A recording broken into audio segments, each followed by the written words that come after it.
થતા હતા અને એની અંદર આપણો જે પાવડર આવે છે જેનું નામ છે કેટલ ફીડ મેક્સ, આ પાવડરનો ઉપયોગ કર્યો તે કેવી બધી તકલીફથી હેરાન થતા હતા અને આપણું શું રિઝલ્ટ મળ્યું છે સંપૂર્ણ માહિતી આપણે એમની પાસે લેવાના છે. તો વિડીયો ખાસ લાસ્ટ સુધી જોજો. ગમે એવી તકલીફ આવતી હોય અને તમે પશુપાલન કરતા હોય તો આ વિડીયો ખાસ તમારા માટે જ છે, બરાબર. તો પહેલાં આપણે વાત કરીશું એમની પાસે. તો નમસ્કાર. નમસ્કાર. તમારું આખું નામ બોલી જાવ મોટેથી. મારું નામ અંબાલાલ છગનભાઈ સોલંકી. બરાબર. ગામ લાગે? ગામ બામરોલી. અને તાલુકો લાગે? તાલુકો વસ્સો. વસ્સો તાલુકાની અંદર બામરોલી ગામની અંદર આપણે આવી ગયા છે. અને પહેલું તો આ તમારી ભેંસ છે, બરાબર. એને તકલીફ શું હતી? ભેંસની 20 દિવસે પાડું મરી ગયું. વયા પછી તે પછી ભેંસ એક ટાઈમ થઈ ગઈ. બરાબર. એક ટાઈમ થઈ ગઈ અને ફેટમાં 5 થી આગળ ચડતો નહોતો. બરાબર. દૂધ લગભગ 5 લીટર તો હતું. ઓકે. પણ ફેટમાં પાછું પડતું હતું. ત્યારથી આ પાવડર ચાલુ કર્યો. બરાબર. ત્યારથી ફેટમાં વધારો થયો. ઓકે. અને વધારો થયો એટલે અત્યારે 90ની આજુબાજુ, સરેરાશ 90ની આજુબાજુ પકડાઈ ગયું. બરાબર. એટલે મિત્રો પહેલું તો એમને ભેંસનું બચ્ચું મરી ગયું હતું વયાના 20 દિવસ પછી. અને એના પછી આપણો આ જે પાવડર આવે છે એમને મંગાયો. દૂધ એક જ ટાઈમ છે, અત્યારે હાલમાં પણ એક જ ટાઈમ છે, પણ એવરેજ અત્યારે 5 લીટર દૂધ એવરેજ સેટ થઈ ગયું છે. અને બીજું ફેટ ઓછો હતો, બરાબર ને? કેટલો હતો ફેટ? એવરેજ 65 જેવો ફેટ આવતો હતો. એટલે મેન પ્રશ્ન એમનો ફેટનો હતો એવું કહેવાય. ફેટનો મેન પ્રશ્ન હતો. અને દરેક ખેડૂત મિત્ર દૂધ અને ફેટથી તો હેરાન થતા જ હોય છે. આ ભેંસ બતાવો બરાબર લાવો. આ તમે મિત્રો જોઈ રહ્યા છો, આ ભેંસને ફેટનો પ્રોબ્લેમ હતો, બરાબર. કેટલો ફેટ આવતો હતો? 65 ફેટ આવતો હતો. અને આપણો આ પાવડર ડબ્બા ખવડાવ્યા. કેટલા ડબ્બા ખવડાવ્યા? આ 5મો ડબ્બો મિત્રો તમે જોઈ રહ્યા છો. આ 5મો ડબ્બો હાલની અંદર ચાલે છે. અને કેટલા મહિનાથી ચાલે છે? એવરેજ મહિના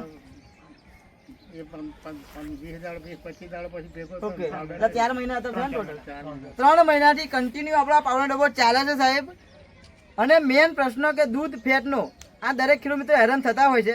પાવડરની તમને હું માહિતી આપું તો આ પાવડર છે જેનું નામ છે કેટલ ફીડ મેક્સ.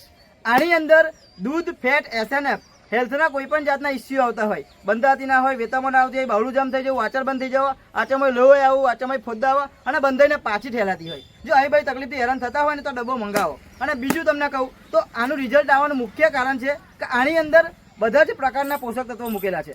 આપણું જે શરીર છે સાહેબ એને મેન્ટેન રાખવા માટે ડેલી અલગ અલગ પ્રકારના પોષક તત્વો જોઈતા હોય છે. એવી જ રીતે જે ગાયો ભેંસો છે એને પણ હેલ્ધી રહેવા માટે અલગ અલગ પોષક તત્વો જોઈતા હોય છે. આ પાવડરની અંદર દરેક પ્રકારના પોષક તત્વો મૂકેલા છે જેથી કરીને તમારું દૂધ વધે, ફેટ વધે, SNF વધે અને હેલ્થને લગતા કોઈ પણ જાતના ઇસ્યુ આવતા હોય તો બહુ મજા આવશે, બરાબર. અને કાકા તમારું નામ શું કીધું? અંબાલાલભાઈ ને? અંબાલાલભાઈ, આ બીજા આપણા જે દર્શક મિત્રો છે એ ગાયો ભેંસો રાખતા હોય છે, બરાબર. એમને નાની ભાઈ તકલીફ હેરાન થતા હોય તો એમને તમે 2 શબ્દમાં શું કહેવા માંગો છો? આપણે આ વસ્તુ વાપરે તો ફાયદો થાય કે નુકસાન થાય? ફાયદો તો થાય. પૈસા એમને પડી જ ના જાય ને? પૈસા પડી ના જાય. મજા આવી જશે. કારણ કે મિત્રો આ જે કાકા છે એક ડબ્બો પહેલા ટ્રાય કરવા લીધેલો અને ટોટલ આપણા 5 ડબ્બા લીધા. કેટલા? આજે આ 5મો ડબ્બો. આ 5મો ડબ્બો અત્યારે આજે જ લીધો સાહેબ. અને આ ડબ્બો હાલવા આયા એમનું મને લાગ્યું કે સાહેબ વિડીયો બનાવીને બીજા લોકો સુધી બતાવવા જેવું લાગે છે એટલે વિડીયો બનાવ્યું આપણે, બરાબર. તમે પણ જો પશુપાલનનો વ્યવસાય કરતા હોય અને આવી બધી સમસ્યા આવતી હોય તો નીચે આપણા નંબર ઉપર સંપર્ક કરો. કોઈ પણ જાતની તકલીફ આવતી હોય, એવું નહીં કે દૂધ, ફેટ, SNF બંધાતી ના હોય, વેતરમાં ના આવતી હોય, બાવળું જામ થઈ જવું, વાચર બંધ થઈ જવું, આચામાં લોહી આવું, આચામાં ફોદ્દા આવવા અને ખાસ બંધાઈને પાછી ઠેલાતી હોય. જો આવી બધી તકલીફથી હેરાન થતા હોય તો નીચે આપણા નંબર ઉપર સંપર્ક કરો. અને તમારા જેટલા પણ ગ્રુપ છે, બીજા પશુપાલક મિત્રો છે, તમારા સગાવાલા છે, દરેક વ્યક્તિના વિડીયો શેર કરો જેથી કરીને એમને પણ માહિતી મળે. ઓકે, તો મળીએ નવા વિડીયોની અંદર. ત્યાં લગીને ચેનલને ફોલો કરી દેજો, સબસ્ક્રાઈબ કરી દેજો. અવનવી અપડેટ તમને મળતી રહેશે. Okay, thank you so much.